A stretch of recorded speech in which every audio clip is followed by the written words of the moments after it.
Hello and welcome to DVTV. I'm Connor Mills and I'll be your host this week. We have a fantastic lineup for you, including a new episode of our own mockumentary on air, What's Ellis Up To, a Val Bucket List, and much more. But up first, Men vs. Delaware have a fiesta with Senora Graves.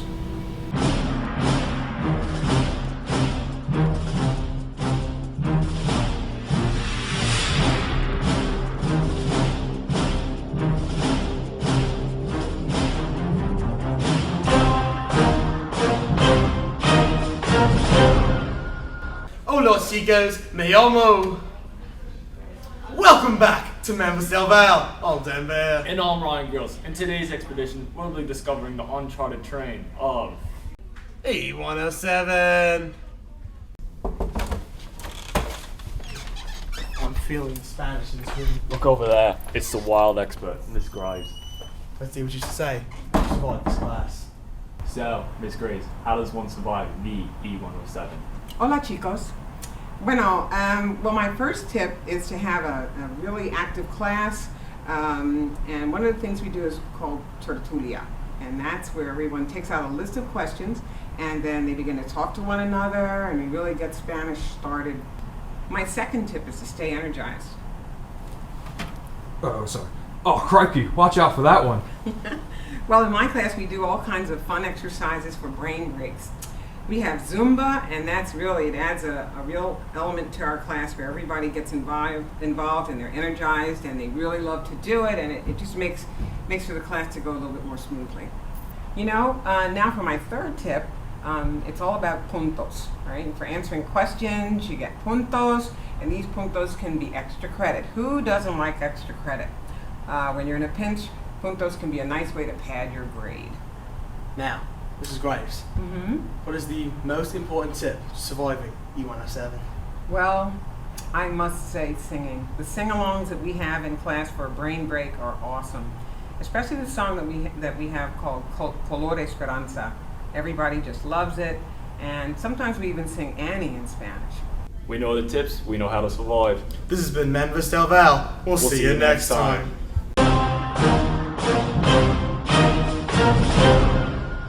Muy bien, muchachos. Now on to the Delaware bucket list. What do our seniors want to do most before they graduate? Amorim and Lauren Tuozzolo find out. There's so much I still want to do at Delaware, but I graduate in 2 months. Who can I do my bucket list with? Hi, I'm Anthony Amorim, And I'm Lauren Tuozzolo. Welcome to Delaware Bucket List. where we do all the things we want to do at Delaware before we graduate. First up, chill in the teacher's lounge.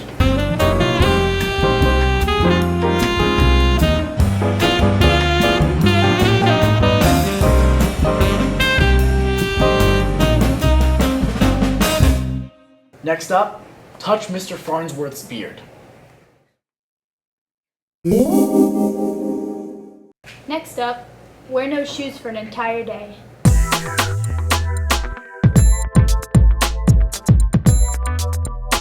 And finally, uncover the mystery of the pool on the roof. Oh my God.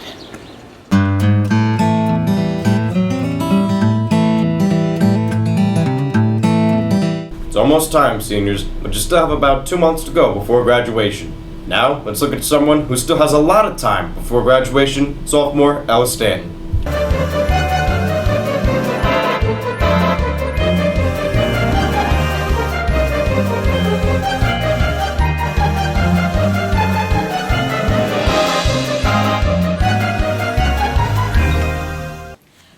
Yo, DVTV, this is your homegirl Ellis, and I'm gonna keep it light this week and do some jokes with teachers.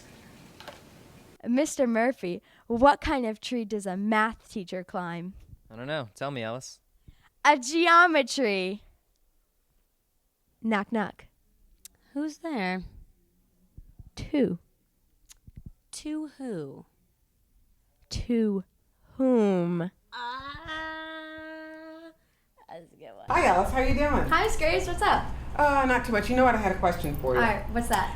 What happened to the Spanish captain that said yes too much? I don't know, what? I think he got seasick. Mr. Farnsworth, why was the hurdle event canceled? Well, Ellis, because it was a leap year. Oh. Okay, Miss Coles, why was school so much easier for cavemen? I don't know. Because there's no history to study.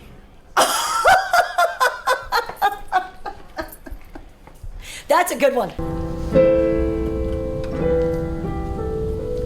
Hey, Mr. Schneiderite. Hi, Ellis. So I have a joke for you. Okay, I love jokes. Okay, what musical key do cows sing? What musical key do cows sing in? I don't know. What is it? B flat! I don't get it. Mr. England, how do scientists count atoms? With a Bohr model? No, they atom up. How do you do that? Cut. Say cheese. No, I'm not referring to the jokes on the last segment. I'm talking about what's coming up. Gabby Diana, Melissa Calcavecchio, and Veronica Christ put together this piece about Miss Ruppert's latest art display. Let's take a look.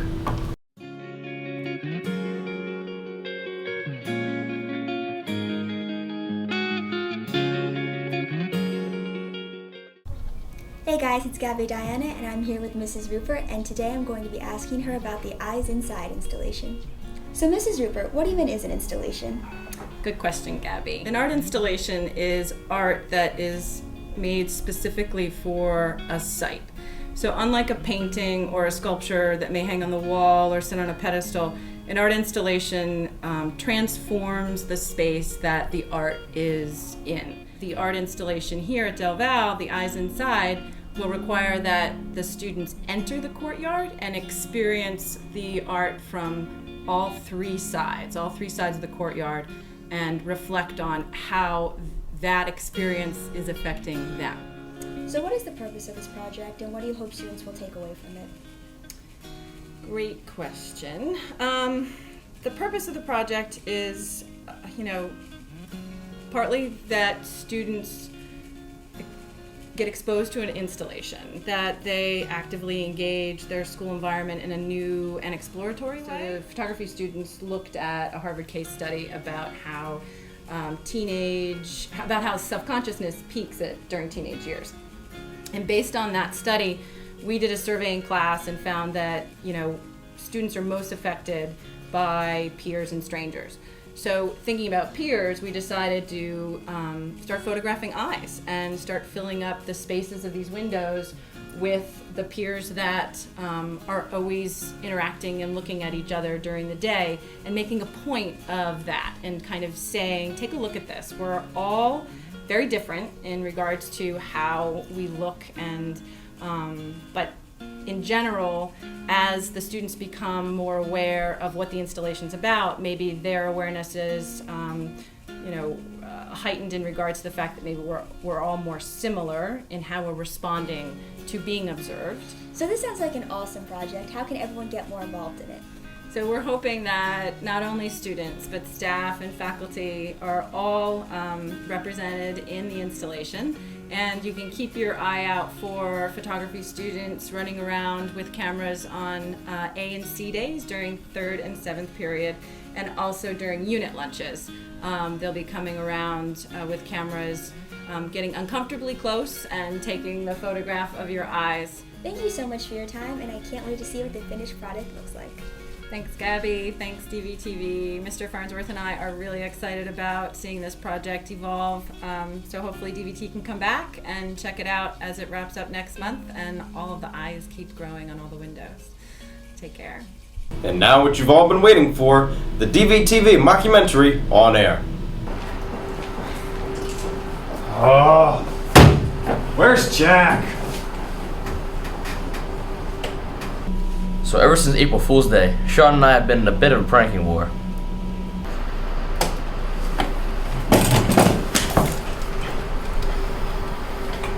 So Jack and I have been pranking each other quite a lot lately. I think I've got a prank that will top all the others.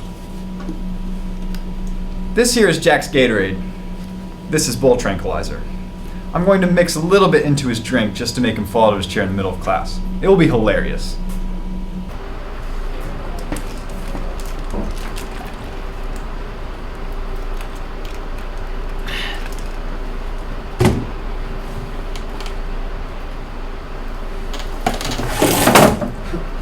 Ha!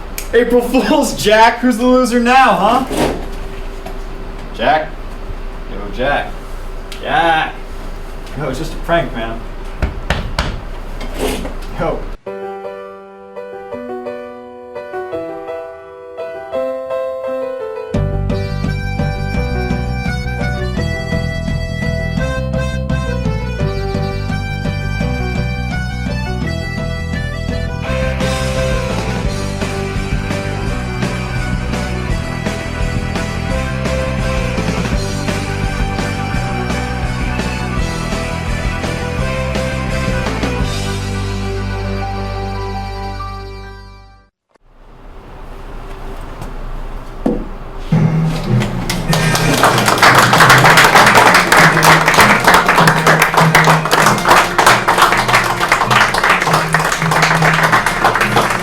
Every year for my students, I host the Gregson Games, and they're a huge hit. Originally, it was designed to give the students a break from class, while at the same time using the skills they learned in TV media. It ended up turning into more of a game show, but the kids love it. And hopefully, they'll be so distracted by the game that they won't notice the fact that I've been falling asleep in my classroom lately.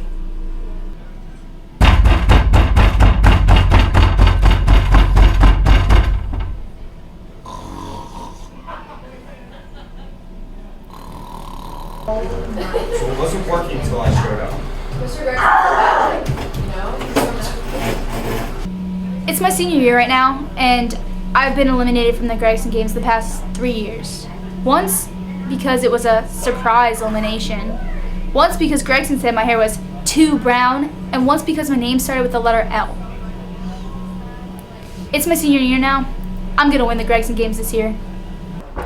Alright guys, this year's games begins with the teams portion. So the teams are going to be Jack and Sean, Lauren and Jake, Dan and Ryan, Anthony and Ellis, and finally we have Josh and... Lester?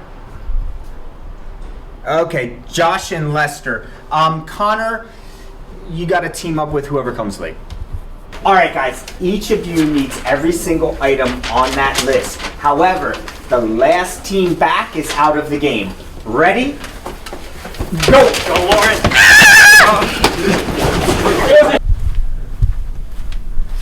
Alright, Sean. We're looking for a book that starts with the letter X, okay? What do you want to do? You want to, like, divide and conquer? Like, split this thing up, or...? I really don't care. I just want to find this book and get away from you, okay? Alright, whatever. So ever since Sean poisoned me with bull tranquilizer, we've been more on edge than ever. And if he gets in my way today, I will drop him. Come on, Jack. This is taking forever. We got to go on to the next step now. Sean, I'm not letting you drag me down. I'm going to win this game. You're dragging me down, Jack. Come on. Jack, no. Jack, you're dragging me. You're losing like you. Guys, I don't care what game you're playing. Get out now. Look what you did, Jack. Look what...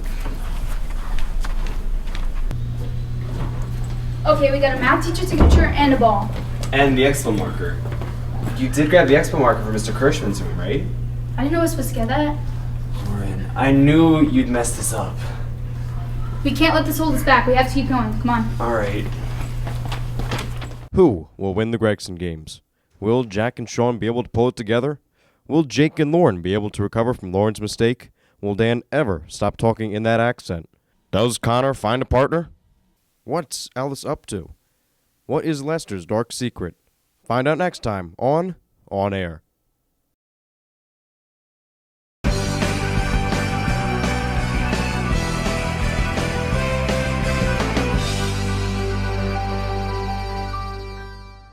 Great job as always, Jake and Lauren. And that's all for this week in DVTV. Make sure to tune in every Friday on our YouTube page for the latest show. You can also subscribe to our channel to get earlier exclusive access. For everyone here at DVTV, I'm Connor Mills, signing off.